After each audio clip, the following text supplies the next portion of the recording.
ವೀಕ್ಷಕರೇ, ನಾನು ನನ್ನ ಅನನಸ್ ತೋಟದಲ್ಲಿ ಅನನಸನ್ನು ನಾಟಿ ಮಾಡಿ ಇವಾಗ 3ರಿಂದ 4 ತಿಂಗಳಾಗಿದೆ. 3ರಿಂದ 4 ತಿಂಗಳಲ್ಲಿ ನನ್ನ ಅನನಸ್ ಗಿಡದ ಒಂದು ಗ್ರೋತ್ ಹೇಗಿದೆ, ಅದರ ಒಂದು ಕಂಡೀಷನ್ ಹೇಗಿದೆ ಅನ್ನೋದನ್ನು ಇಲ್ಲಿ ನೋಡಿ. ನೀವು ನೋಡಿ, ತುಂಬ ಚೆನ್ನಾಗಿ ಬೆಳೆದಿದ್ದಾವೆ ಅನನಸ್ ಗಿಡಗಳು. 3.5 ತಿಂಗಳಲ್ಲಿ ಇಷ್ಟು ಚೆನ್ನಾಗಿ ಬೆಳೆದಿರುವಂಥ ಗಿಡಗಳು ಇವು. ಇವಾಗ ನಾನಿಲ್ಲಿ ವಿಡಿಯೋ ಮಾಡ್ತಾ ಇರುವಂಥದ್ದು ನಮ್ಮ ಭಾರತದಲ್ಲಿ, ನಮ್ಮ ಕರ್ನಾಟಕದಲ್ಲಿ ಅನನಸ್ ಬೆಳೆಗೆ ಪ್ರಸಿದ್ಧಿಯನ್ನು ಪಡೆದಿರುವಂಥ ಬನವಾಸಿ ಊರಿನಿಂದ ನಿಮಗೆ ವಿಡಿಯೋನ ಮಾಡ್ತಿದ್ದೀನಿ ವೀಕ್ಷಕರೇ. ಸೊ ಹಾಗಾಗಿ ಇವತ್ತಿನ ಸಂಚಿಕೆಯಲ್ಲಿ ಅನನಸ್ ಕೃಷಿಯನ್ನು ನಾವು ಹೇಗೆ ಮಾಡಬೇಕು, ಅದರಲ್ಲಿ ಯಾವೆಲ್ಲ ತೊಂದರೆಗಳು ಬರುತ್ತೆ, ಆ ತೊಂದರೆಗಳನ್ನು ಯಾವ ರೀತಿಯಾಗಿ ಫೇಸ್ ಮಾಡಬೇಕು ಅನ್ನೋದನ್ನು ಸಂಪೂರ್ಣವಾಗಿ ನಿಮಗೆ ಹೇಳ್ತೇನೆ ವೀಕ್ಷಕರೇ. ನಮ್ಮ ಹಳೆ ಸಂಚಿಕೆಯನ್ನು ನೀವು ನೋಡಿದರೆ ಅದರಲ್ಲಿ ನೀವು ಕಾಣಬಹುದು, ನಾವು ಅನನಸನ್ನು ನಾಟಿ ಮಾಡಲಿಕ್ಕೆ ನೆಲವನ್ನು ಯಾವ ರೀತಿಯಾಗಿ ಸಮ ಮಾಡ್ಕೊಂಡಿದ್ದೇವೆ, ಹಾಗೂ ಕೂಡ ಇದರ ಓಳಿಗಳನ್ನು ಅಂದರೆ ಲೈನ್ಗಳನ್ನು ಹೇಗೆ ಮಾಡ್ಕೊಂಡಿದ್ದೇವೆ, ಎಷ್ಟು ಅಂತರದಲ್ಲಿ ಗಿಡಗಳನ್ನು ನೆಟ್ಟಿದ್ದೇವೆ, ಮತ್ತು ಹಾಗೆ ಕೂಡ ಸಸ್ಯಗಳನ್ನು ಯಾವ ರೀತಿ ಸಸ್ಯಗಳನ್ನು ನಾವು ಆಯ್ಕೆ ಮಾಡ್ಕೊಳ್ಬೇಕು, ಹೇಗೆ ಅದರ ನಾಟಿಯನ್ನು ಮಾಡಬೇಕು, ಹೇಗೆ ಅದಕ್ಕೆ ನೀರಾವರಿ ಕೊಡಬೇಕು, ಯಾವೆಲ್ಲ ಗೊಬ್ಬರನ್ನು ಕೊಡಬೇಕು, ಹಾಗೆ ಕೂಡ ಯಾವೆಲ್ಲ ಒಂದು ಅದರ ಕಳೆನ ಯಾವ ರೀತಿಯಾಗಿ ನಿರ್ವಹಣೆ ಮಾಡಬೇಕು, ಹೀಗೆ ಎಲ್ಲ ಮಾಹಿತಿನ ಹಾಕಿದ್ದೇವೆ. ನೀವು ಬೇಕಾದರೆ ನಮ್ಮ ಹಳೆಯ ಸಂಚಿಕೆನ ಚೆಕ್ ಮಾಡಿ. ಒಂದು ನಿಮಗೆ ಆ ವಿಡಿಯೋ ಸಿಕ್ಕಿಲ್ಲ ಅಂತ ಹೇಳಿದರೆ ಅದರ ಒಂದು ಲಿಂಕನ್ನು ಡಿಸ್ಕ್ರಿಪ್ಷನ್ ಬಾಕ್ಸಲ್ಲಿ ಹಾಕಿರ್ತೇನೆ, ನೀವು ಅಲ್ಲಿಂದ ಮಾಹಿತಿಯನ್ನು ಪಡ್ಕೊಳ್ಬೋದು ವೀಕ್ಷಕರೇ. ಇವಾಗ ಮಳೆಗಾಲ ಸ್ಟಾರ್ಟ್ ಆಗಿದೆ. ಅಂದರೆ ಮಳೆಗಾಲ ಸ್ಟಾರ್ಟ್ ಆಗೋಕ್ಕಿಂತ ಮುಂಚೆನೇ ನಾವು ಅನನಸ್ ತೋಟದಲ್ಲಿ ಯಾವೆಲ್ಲ ಕ್ರಮಗಳನ್ನು ಕೈಗೊಳ್ಳಬೇಕು, ಯಾವೆಲ್ಲ ಎಚ್ಚರಿಕೆಯನ್ನು ನಾವು ತಗೊಳ್ಬೇಕು ಅನ್ನೋದನ್ನು ನಿಮಗೆ ಈಗ ಹೇಳ್ತೇನೆ ವೀಕ್ಷಕರೇ. ಫಸ್ಟಿಗೆ ನಾವು ನೋಡುವಂಥದ್ದು ಕಳೆನೇ ನಿರ್ವಹಣೆ ಮಾಡ್ಕೊಳ್ಬೇಕು. ಯಾಕಂತ ಹೇಳಿದ್ರೆ ಮಳೆಗಾಲದಲ್ಲಿ ಸಿಕ್ಕಾಪಟ್ಟೆ ಕಳೆ ಬರುತ್ತೆ. ಸೊ ಹಾಗಾಗಿ ನಾವು ಕಳೆನೇ ನಿರ್ವಹಣೆ ಮಾಡಬೇಕು. ಇಲ್ಲಿ ನೋಡಿ, ಅಲ್ಲಿ ಕಳೆನ ತೆಗಿತಾ ಇದ್ದಾರೆ ಹೆಂಗಸರು. ಇಲ್ಲಿ ನಮಗೆ ಟೈಮ್ ಜಾಸ್ತಿ ಇಲ್ಲ.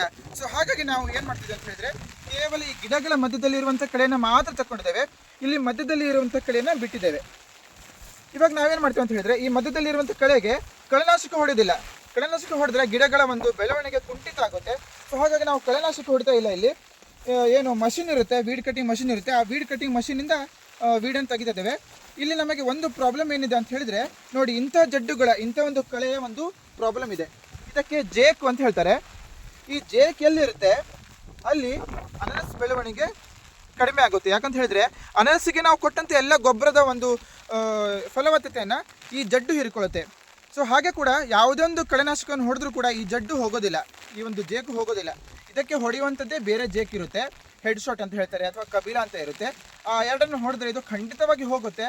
ಆದರೆ ಆ ಒಂದು ಔಷಧಿಯನ್ನು ಹೊಡೆದ್ರೆ ನಮ್ಮ ಅನನಸ್ ಗಿಡಗಳು 1 ತಿಂಗಳ ಮಟ್ಟಿಗೆ ಅದರ ಬೆಳವಣಿಗೆಯನ್ನು ಕಳ್ಕೊಳ್ಳುತ್ತೆ, ಕುಂಠಿತ ಆಗಿಬಿಡುತ್ತೆ. ಸೊ ಹಾಗಾಗಿ ತುಂಬ ಜನರು ಹೇಳ್ತಾರೆ ಜೇಕನ್ನು ಮೊದಲು ನಿರ್ವಹಣೆ ಮಾಡ್ಕೊಳ್ಬೇಕು ಅಂತ ಹೇಳಿ, ಕಂಟ್ರೋಲ್ ಮಾಡ್ಕೊಳ್ಬೇಕು ಅಂತ ಹೇಳಿ.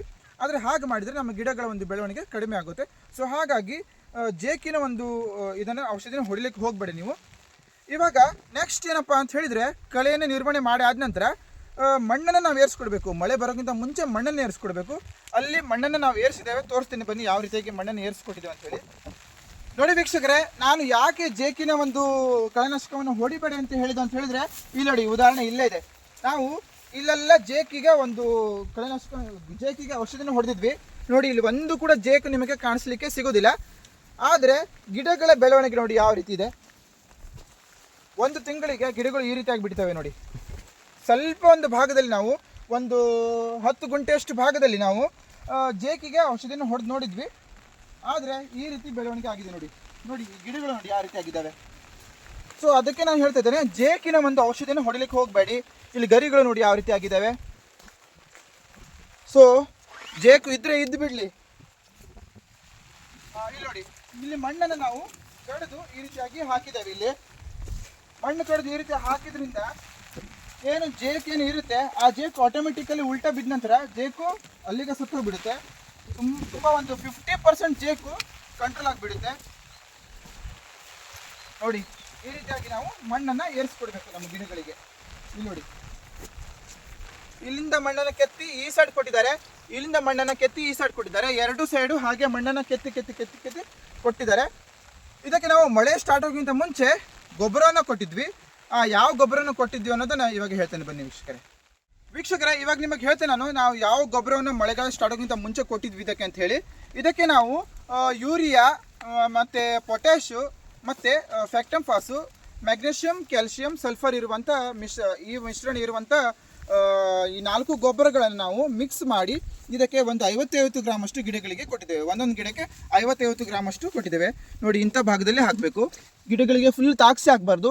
ಹಾಗೆ ಕೂಡ ಈ ಗರಿಗಳ ಮಧ್ಯದಲ್ಲಿ ಕೂಡ ಬೀಳಬಾರ್ದು. ಗರಿಗಳ ಮಧ್ಯದಲ್ಲಿ ಬಿದ್ದರೆ 1 ಹನಿ ಬಿದ್ದರೂ ಕೂಡ ಗಿಡ ಕೊಳ್ತು ಹೋಗುತ್ತೆ. ಸೊ ಗಿಡಕ್ಕೆ ತಾಗಿಸಿ ಕೂಡ ಹಾಕಬಾರ್ದು, ಸ್ವಲ್ಪ ದೂರದಲ್ಲಿ ಹಾಕಬೇಕು. ನೋಡಿ ಇಲ್ಲಿ ಕಾಣಿಸುತ್ತೆ, ಗಿಡಕ್ಕೆ ತಾಗಿಸಿ ಹಾಕಿಲ್ಲ ನಾವು, ಒಂದು 6 ಇಂಚಷ್ಟು ದೂರದಲ್ಲಿ ಗೊಬ್ಬರವನ್ನು ಹಾಕಿದ್ದೇವೆ. ಈ ರೀತಿಯಾಗಿ ಹಾಕಿ ನಂತರ ಮಣ್ಣನ್ನು ಏರಿಸ್ಕೊಡ್ಬೇಕು. ಇದೆಲ್ಲ ಕೆಲಸಗಳನ್ನ ಮಳೆಗಾಲ ಸ್ಟಾರ್ಟ್ ಆಗೋಕ್ಕಿಂತ ಮುಂಚೆ, ಮಳೆಗಾಲಕ್ಕೆ ಒಂದು 15 ದಿನ ಇರುತ್ತೆ ಅನ್ನುವಾಗ ಈ ಎಲ್ಲ ಕೆಲಸಗಳನ್ನ ಮಾಡಿ ಮುಗಿಸಿದ್ರೆ ನಿಮ್ಮ ಅನಾನಸ್ ತೋಟ ಬೇಡ ಅಂತ ಹೇಳಿದ್ರು ಹುಲುಸಾಗಿ ಬೆಳುತ್ತೆ. ಮಳೆಗಾಲ ಮುಗಿಯೋದ್ರೊಳಗೆ ಹುಲುಸಾಗಿ ಬೆಳುತ್ತೆ. ಸೊ ಇವಾಗ ನಾವು ಇದನ್ನು ಕೊಟ್ಟಿದ್ದೇವೆ. ಇವಾಗ ಮಳೆಗಾಲ ಸ್ಟಾರ್ಟ್ ಆಗುತ್ತೆ. ಮಳೆಗಾಲ ಸ್ಟಾರ್ಟ್ ಆದ ನಂತರ ಒಂದು 15 ದಿನಗಳ ನಂತರ ಒಂದು ಬಿಸಿಲು ಕೊಡುತ್ತೆ.